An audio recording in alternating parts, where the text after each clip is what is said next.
Alrighty, what's up traders? This is Taylor Horton, and I am bringing you the free video here for Tuesday, January 18th. So typically, I think, myself and my colleagues here at Simpler, we tend to focus on, the charts and the indexes and trade ideas. We'll do a little bit of that here. We'll take a quick look at the indexes. Heads up, they're not looking all that pretty. But I actually want to talk a little bit more about the basics, right? If you look at a monthly chart here, the S&P, and I want to get you thinking, because I think right now we want to be open-minded to, what shifts do we have to make in our own trading to continue creating consistency and continue creating success, even as the market potentially kind of transitions from trend to chop at best right now. But if you look at the S&P here on the monthly chart, your monthly squeeze fires back here. This is like your ultimate source of momentum, right? So me personally, I've been trading for about 10 years now, at least as far as my memory goes.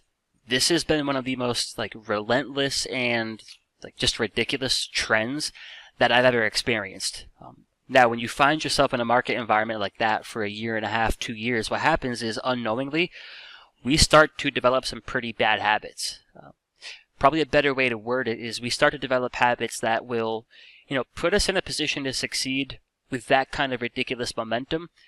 But at the same time, they're habits that, as soon as that market changes on you, and you don't have the ultimate wind at your back anymore, those same habits are going to lead to a world of trouble, right? So we want to kind of take it back to the basics, and what I'm really referring to here is working the numbers, right? So trading like any other business, it's all about working those numbers, right? And you're losing trades.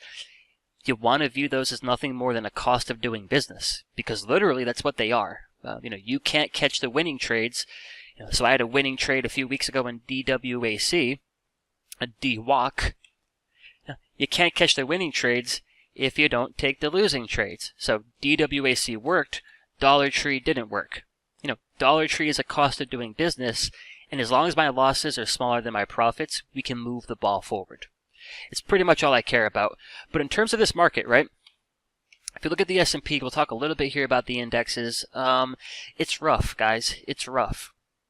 Now, your line in the sand here is going to be your weekly 21 EMA, which is this white stair stepper right here. We'll pull up a weekly chart, but this is big stuff. Essentially, ever since your market, bottoms back here in March of 2020, the weekly 21 EMA has been your ultimate level of support. Now, the same thing could be said for the Qs, except now your Qs are trading under the weekly 21. So this is where things can get a little bit uglier. But as far as the S&P goes, you're at critical support. And keep in mind, right, going back to that whole wind at your back mindset, swing trading is easy when your market pulls back to support, rallies for a month, pulls back to support, rallies for a month, rinse and repeat. Yeah, swing trading is easy in that kind of market. We don't really have the wind at our back right now. And if the S&P ends up trading under the weekly 21, there's just an even better likelihood. In terms of going long, there's not going to be too much wind at your back. So that's an important level of support.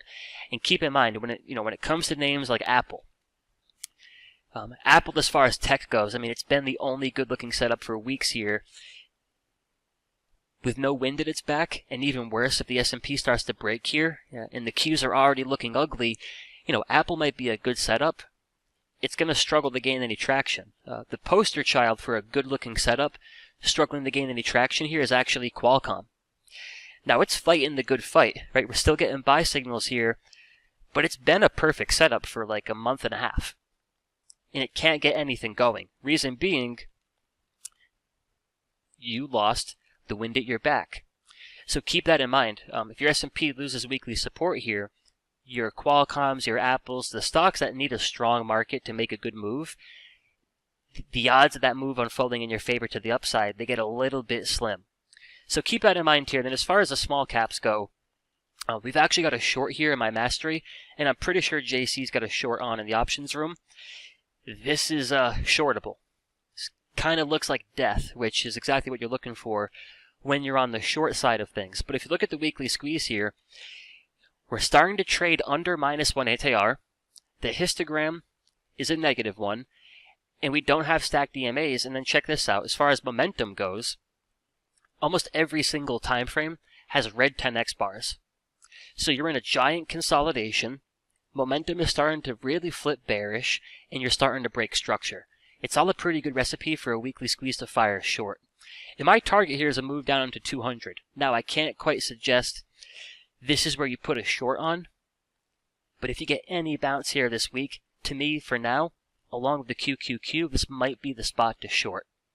But going back to what I was saying earlier, right, getting back to the basics, really working those numbers in your favor, before you pull the trigger on any trade, and I'll show you what we did here on the small caps, there's a few things you have to know. And again, you have to know them before you put your hard-earned money into the trade. So the first thing you have to have is your target to the downside, if you're going short, and then you need your line in the sand to the upside. Right? Where are you going to exit your trade? Where does structure shift? Where are you wrong? Guys, identify these things before you jump into a trade. So for the small caps here, right, we're working a target to the downside of 200. And mind you, we're taking this trade, last week. Our target to the downside for a profit is 200. My exit here, my line in the sand, is going to be a close back above the weekly 21 EMA. So that's a big shift in my trading as of late, and I'm really pumped about it. I think it's going to be solid. Still focusing on daily time frames, but then using weekly moving averages as my exits, as my line in the sand, so to say. So there's the first thing you have to know on any trade, your targets. I'm looking for a move down to 200, and in my opinion, the short here is no longer valid on any move back above the 21 EMA. So you got to know your targets, and then you have to know your numbers. You got to know your numbers. So I don't care if you're doing a debit spread. I don't care if you're buying puts. I don't care if you're selling spreads. You got to know your numbers. And a lot of times we get so caught up in max loss, max profit. So if you sell a credit spread, everyone's all amped up on the max profit and the max loss. Those numbers don't matter too much. What actually matters is the risk reward between your two targets. That's what constitutes a good trade, right? Half the battle is finding a good setup for a long or a short. The second part of the battle, and this is what's been ignored, I think, for the last year and a half, right? The market, when it's as strong as it's been, it's easy to develop some nasty habits. And one of the nastiest habits is you're not even thinking about risk. This market is so strong, the Fed, this and that, I'm going to buy a dip, I'm going to buy some calls, and even if I got to sit through some heat, mama market's going to come around and save me. It ain't going to work anymore. So the real risk reward you want to work is a risk reward between your two targets. That's what constitutes a good trade. So for the IWM here, our loss on a move above 220 is far less than our profit on a move under 200. And we have a credit spread here. So realistically, if we can just close come expiration under 208, well then the profit is much, much bigger than the potential loss around 220. But that's the thing. My profit at my target is bigger than my loss at my line in the sand. And using weekly moving averages here, the beauty of that is if everything keeps working in your favor, your risk actually decreases every week. Right? Last week, the weekly 21 EMA is trading at 222. Now it's trading at 221. My risk just got a little bit better. All the while, my reward stays the same. So I want to show you a few examples here tonight. Again, like I said, kind of switch things up as far as the typical focus of these videos. Now, we're just going to use Lucid here as an example. Personally, I kind of like the setup. It's going to get thumped here if the market keeps rolling over. But anyways, daily squeeze, weekly and daily stacked DMAs. Where's my two targets? I'm going to work a target of about $50 to the upside. My exit, this one's an easy one. Recent support lines up with my big weekly 21 EMA. So this is a bullish daily squeeze. You start to trade under the weekly 21, that bullish daily squeeze is pretty much doing the exact opposite of what we're looking for. So at that point, I think I'm wrong. But anyways, you got to know your two levels, baby. Target to the upside, line in the sand to the downside. Now the question is whether you go debit spread, call spread, whatever the case may be, do the numbers make sense? So let's take a look here. If we pull up Lucid on the options chain, let's go to February 11th. And what I'm going to do here is I'm going to sell the 40 put, and I'll come out here to the 35. So this is what most traders are so concerned with. Oh, if this is worst case scenario, I'm going to lose $2,600. Well, it's only worst case scenario if you sit there and do nothing. And then let's be realistic about max profit. How often are we sitting here letting the spread expire worthless? Personally, not too often. Now, this is basically your cost of entry into the Lucid nightclub. I like the cost of entry here. It's just about 1-to-1. But what I'm trying to say is what's way more important is the risk reward between my two targets. So let's say we take the trade today, and for sake of conversation, let's make sure we got the right date up here. Going February 11th. So let's just say for conversation's sake, today is what? The 18th. So by next Tuesday, let's compare risk reward here between our two targets. Now if we catch a move into say $48.50, on 10 contracts I'm up about $1,300 to $1,500. So let's just say it's a move into 50. My reward here, if the trade works, is $1,500. I don't care about that. A winning trade is going to take care of itself. What happens if the old girl rolls over here and I got to exit? Well, if my line in the sand is down there at 36, check out the number down at 36. I'm down $500 per contract. Before I pull the trigger on any trade, I'm mapping this out in advance, right? Amateur hour is over. We really got to get back to the basics and thinking like a professional trader. The best traders in the world, they are so focused on working the numbers to their favor. Target is 50.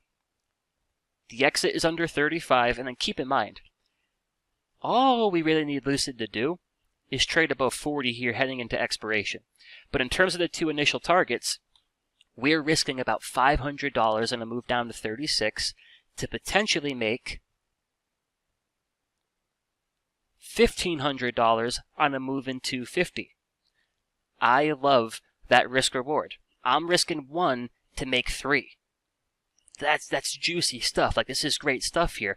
Now, keep in mind, this is why I like credit spreads. Maybe Lucid just trades sideways for the next 6 weeks. Well, guess what? If we're lingering above 40 into expiration, the max profit on the trade is closer to $2,400. And so maybe you get 80% of that. You continue to risk about $500 to potentially, if the thing just trades sideways, walk away with maybe $2,000 of profit. But most importantly, we're not getting punked out here. Right? We're not getting shaken out on noise. We're not getting shaken out in chop. Something about the structure has to change in order to take an exit here and in order to take a loss. I like that. If I think this is a good-looking daily squeeze, and I think it should fire and take it into 50, it just should not break under the weekly 21 and break under recent support. And as long as the numbers between those two targets make sense, in my book, that makes for a good trade. Now my focus is I'm still trying to generate the same 70% win rate I've been generating for the last handful of years here. However, if we can work a trade like this where we're risking 1 to make 3, you don't even need a 70% win rate. Right? The risk reward is going to take care of a lot of your problems. But I wanted to show you this tonight, guys, to get y'all thinking. To be transparent, for the last couple of years here, it really has been as simple as, hey, let's run a scan, let's find a squeeze, let's wait for a dip, let's take a position, and then let's go hit the beach. And yeah, maybe things get ugly for a week or two, but this market is so damn strong, it just keeps bailing us out. That mindset, I think, this year is going to get you crushed. So instead, take it back to the basics. You're trying to work a good win rate, but you're trying to, most importantly, work a good risk-reward ratio. So the key is, before you jump into a trade, you've already mapped this all out. What's my profit at my target? What's my loss at my line in the sand? Do the numbers make sense? So hopefully this gets you thinking tonight, right? Go look at some of your recent trades. See if your numbers make sense. If your typical loss is $500 per contract and your average profit is $250 per contract, you're not going to make any progress. So I'm hoping to get you thinking here. And there's a few more setups I'm keeping an eye on. So Lucid is decent. I think MP here is a great setup.